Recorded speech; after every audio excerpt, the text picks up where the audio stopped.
Tech Info. Big day. We will be unboxing the OnePlus 7T. This one is actually going to be my own personal use phone moving forward for the foreseeable future. For those of you who follow the channel, you might know that I currently am using a Google Pixel 2 XL.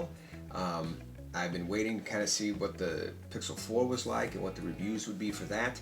Now that those reviews are out, it's just missing a few things that I'm personally looking for in a phone.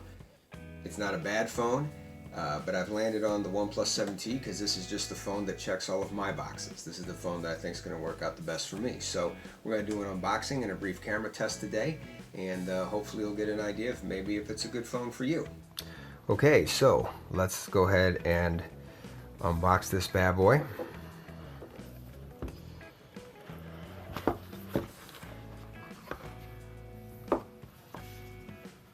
Alright, OnePlus, see that there? It's very nice, very nifty. I like the red box there. And we got some literature here. Oh, all kinds of stuff. I got it from T-Mobile, so we see you've got some T-Mobile stuff in there in the box. We've got some stickers, a start guide, and a SIM. Okay, so now for the phone itself. And pull this right here.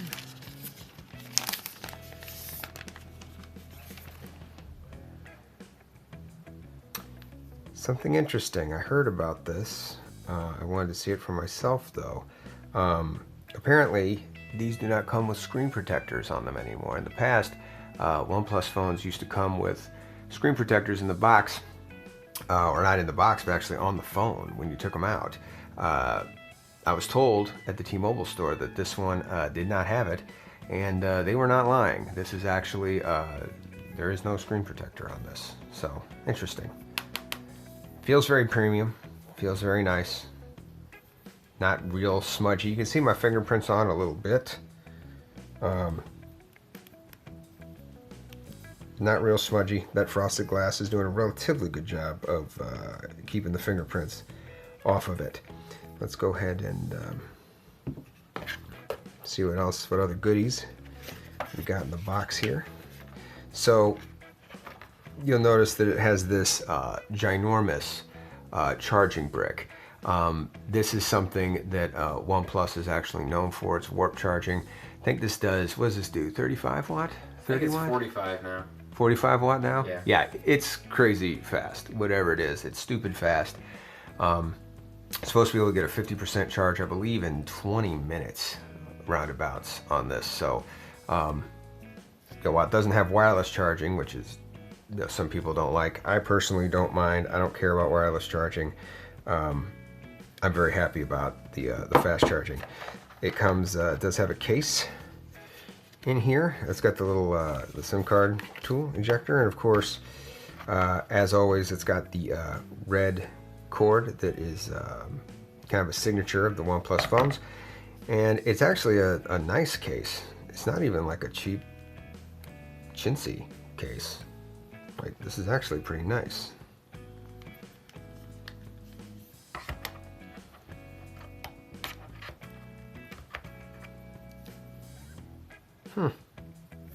Yeah, I like that a lot, actually. Okay, so we're going to boot this up. We're going to kick the tires on the camera a little bit. We'll see how it goes. So it's a nice overcast day, perfect day for filming.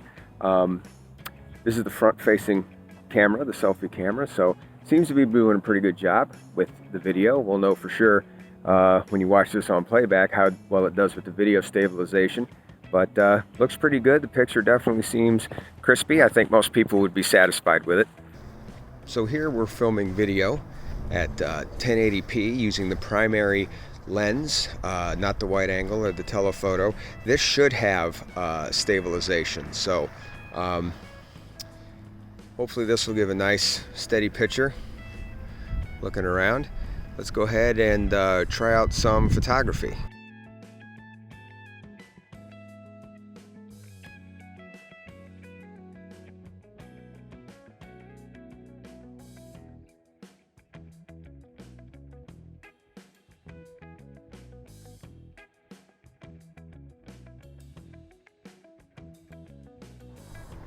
So here is the wide angle. The 7T can do wide angle video, which is a plus. And things at first glance look pretty sharp. Here we have some portrait shots of some local wildlife. The phone does a really good job, I feel like, with edge detection. Even the hairs around her head look pretty clear. So, initial impressions of the OnePlus 7T. It's a good phone. It feels premium. It's got a gorgeous screen, good sound, super fast, nice minimalistic skin on it, Oxygen 10. The whole thing is a very good experience, I think, for most people at the $599 price point. They'll be pretty happy with it. I'll be doing a more in-depth review on this phone in a couple of weeks and letting you know my final thoughts on it, as this will become my new daily phone moving forward for the foreseeable future. The camera quality on it is very good. I don't know if it's quite top tier like with the iPhones and the Pixels of the world, but it's close, and I think it's close enough for most people. They're going to be happy with it. The only issue I had with the camera, there is just a little bit of shutter lag. Not really sure what that's about, but maybe that's something they'll fix in an update. It's not bad, it's not deal breaking, but it is something that I've noticed. It's not quite instantaneous when you hit the shutter button when you're taking a still photo. If that's something that you think might be an issue for you, I recommend taking yourself over to a T-Mobile store, trying it out in store, and making sure it's not a deal breaker for you if you're interested in picking up the 7T. So that's all I have for today.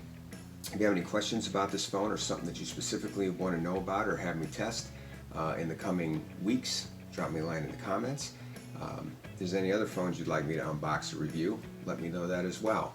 Until next time, this is Reno Tech Info, signing out.